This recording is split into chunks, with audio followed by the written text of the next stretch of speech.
పవన్ కళ్యాణ్ ఏమన్నాడు? జనసేన పెట్టింది ప్రజల కొరకే, మీ కొరకే, న్యాయం కొరకే ఫైట్ చేస్తానన్నాడు. అవినీతి పరుడని మీకు చెప్పాను కదా. 21 ఎమ్మెల్యేలు తరపున ఒక ఎమ్మెల్సీ సీట్ ఉంటే లక్షల మంది కష్టపడిన వాళ్ళకి ఇస్తున్నాడా?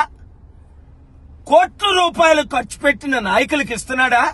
ఇది కేవలం అవినీతి కుటుంబ పార్టీ అని చెప్పాను.